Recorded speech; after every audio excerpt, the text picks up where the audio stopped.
बिस्मिल्लाहिर्रहमानिर्रहीम। अस्सलाम वालेकुम क्लास। उम्मीद है आप सब खैरियत से होंगे। सेकंड ईयर के लिए ये लेक्चर रिकॉर्ड हो रहा है और हम रिवीजन कर रहे हैं पाकिस्तान का सकाफ़ती और नस्ली विरसा, ethnic and cultural heritage of Pakistan. पिछले लेक्चर में हमने इस्लामी तहज़ीब और इस्लामी दौर जो था उसके बारे में पढ़ा और जिसमें हमने ये देखा कि मुख्तलिफ़ ख़ानदान जिसमें खुलजी, तुगलक, सादात, लोधी, सूरी, मुग़लिया ख़ानदानों के तकरीबन 800 साल तक हिंदुस्तान पर हुकूमत की है, जिसकी वजह से जो इस्लामी तहज़ीब के असरात हैं वो आज हम देखेंगे कि तहज़ीबी असरात क्या थे, औरत को क्या मकाम हासिल था, तामीरात का असर पर क्या असर हुआ और इस्लामी उलूम पर असर, शेर व अदब।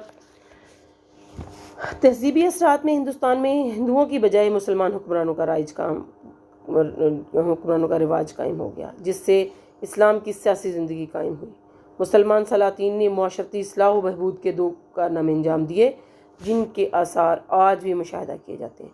शेर शाह सूरी की जर्नैली सड़क, औरंगज़ेब आलमगीर के फतवे और उसकी ज़िंदगी बतौर पारसा सुल्तान के, शाहजहां का ताजमहल आगरा, बादशाही मस्जिद लाहौर, शालीमार बाग लाहौर आज भी हमारी सकाफ़त का नुमायाँ हिस्सा है।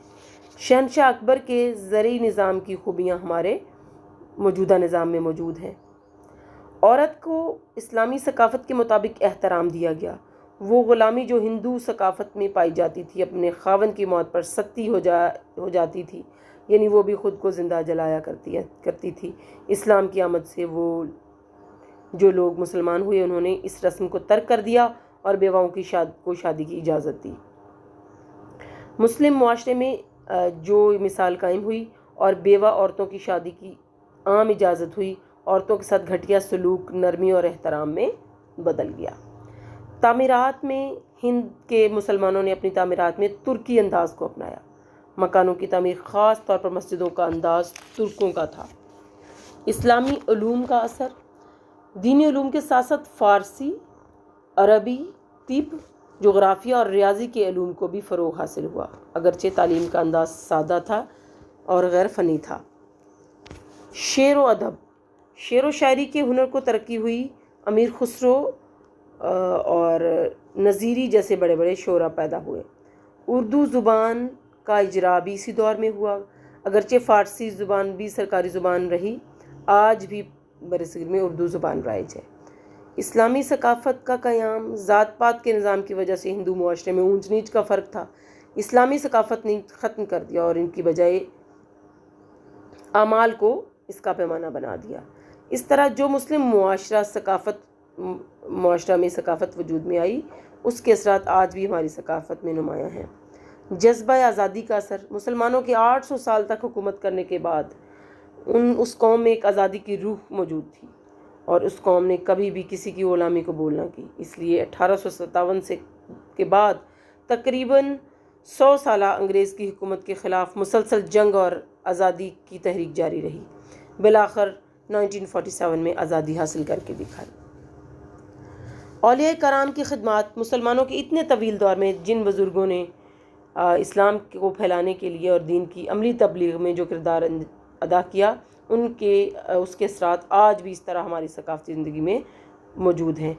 इनमें हज़रत मुजद्दद अल-अफ़सानी, शाह वलीउल्लाह मुहद्दिस देहलवी, शाह अब्दुल अज़ीज़, सैयद अहमद बरेलवी, शाह इस्माइल शहीद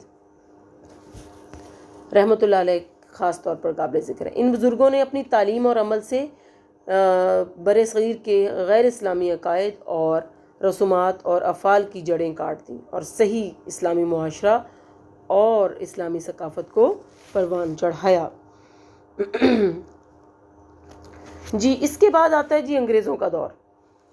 आखिरी मुग़ल बादशाह बहादुर शाह ज़फ़र की ऐश परस्ती और अपनी हकीकत से कता नज़री जो थी, उसके बाइस मुसलमान एक बार फिर मग़लूब हुए और 1857 में ईस्ट इंडिया कंपनी ने बरसगीर पर हमला कर लिया और उस पर कब्ज़ा कर लिया। 1498 में यूरोप और हिंदुस्तान के दरमियान समंदरी रास्ता खुल गया था। पुर्तगाली, डच, फ्रांसीसी और बरतानवी ताजरों ने अपने ताल्लुकात इस्तवार किए।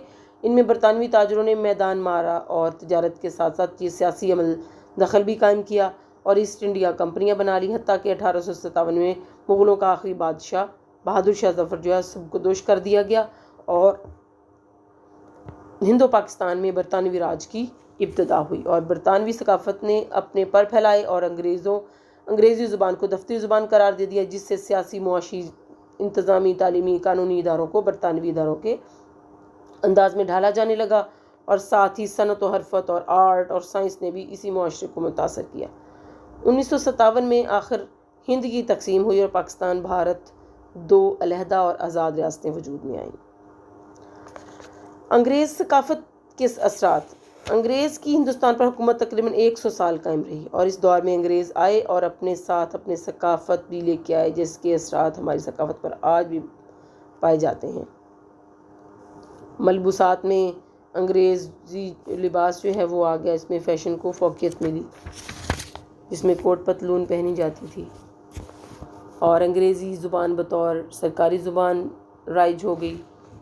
جو ہماری معمولات تھیں، نارمز تھیں، وہ انگریزی معمولات جو ہے وہ بھی مسلمانوں پر اثر انداز ہوئی۔ اسلام کے وہ ثقافتی معاملات جو ہند کے معاشرے پر غالب تھے کمزور پڑنے لگے، کیونکہ ان کی جگہ انگریزی معمولات آ گئی تھیں، جس میں دیوانی اور فوجداری ضابطے بھی شامل ہیں۔ آزادی کی تحریک۔ انگریز کی غلامی سے آزادی کی تحریک بلند ہوئی، کیونکہ 800 سال تک ہند کا معاشرہ آزادی کی فضا میں پروان چڑھا تھا، اس لیے غلامی کو ہرگز قبول نہ کیا، بلکہ علم بغاوت غلامی کے خلاف بلند کر دیا۔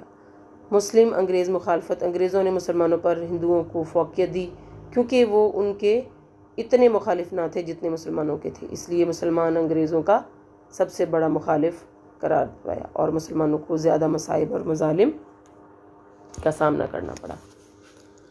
رہن سہن کے انداز بھی بدل گئے، اور وہ بھی انگریزی طرز کے رہن کے جو ان کا لائف سٹائل تھا وہ بھی بالکل میز کرسی کا استعمال، چائے کے برتن، چمچ کا استعمال، کوٹ پتلون، ٹائی اور بوٹ کا استعمال، ایلوپیتھک میڈیسن اور ڈیزائن دار مکانات آزاد سوچ کے انداز میں ڈھل گئی۔ اور سیاسی اثرات۔ سیاسی طور پر بھی برصغیر پر انگریزوں کے اثرات جو ہیں وہ غالب رہے، اور اس کے علاوہ اسلامی اور ثقافت اور انگریزی ثقافت میں کے جو اثرات دیکھنے میں آئے، اس میں زبان تھی، لباس تھا، تعلیم تھی، پھر پردہ، اشاعت اسلام، جدید مواصلاتی نظام اور صنعت و حرفت، یہ وہ تمام چیزیں ہیں جس میں مغربی رنگ نظر آیا۔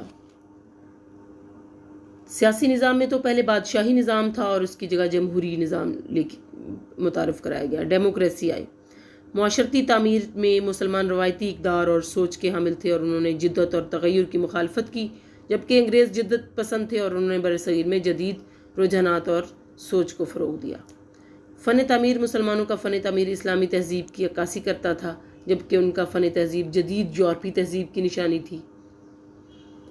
اور انصاف کا نظام۔ مسلمانوں کے قاضی عدالتیں قائم کرتے تھے اور بادشاہوں کے درباروں میں انصاف کیے جاتے تھے اور لوگوں میں پنچایت میں فیصلے کیے جاتے تھے، جبکہ انگریزوں نے عدالتیں قائم کی اور وہاں ججز بھرتی کیے اور تھانے قائم کیے، اور ان تمام عدالتوں کے لیے نظام اور قوانین مرتب کیے اور تمام تھانوں کا نظام چلانے کے لیے بھی مختلف قوانین مرتب کیے۔ جی تو کلاس آج ہمارا چیپٹر نمبر 1 ختم ہوا اور ہم اس کی بہت ان ڈیٹیل ریویژن کر چکے ہیں۔ آپ سب اس کو دوبارہ سے لرن کیجئے اور اپنے پیپرز کی تیاری کیجئے، جیسا کہ آپ کے پیپرز نزدیک ہیں، اور میں آپ کو گاہے بگاہے لیکچرز جو ہیں وہ ریکارڈ کر کے آپ کو دوبارہ سے پڑھاتی جاؤں گی۔ آپ کے لیے کوئی مشکل نہیں ہے، آپ صرف جو میں لنک آپ کے گروپ میں بھیجوں اس لنک کو کلک کیا کریں اور اس کو آسانی سے سنیں۔ آپ کو دوبارہ سے وہ پورا میں آپ کو بہت تھورلی، بہت زیادہ ان ڈیٹیل میں جا کے آپ کو ریویژن کرانے کی کوشش کر رہی ہوں تاکہ آپ کو بہت اچھی طرح سے سمجھ آئے۔ اپنا بہت سارا خیال رکھیے اور اپنے وقت کی قدر کیجیے۔ اوکے، اللہ حافظ۔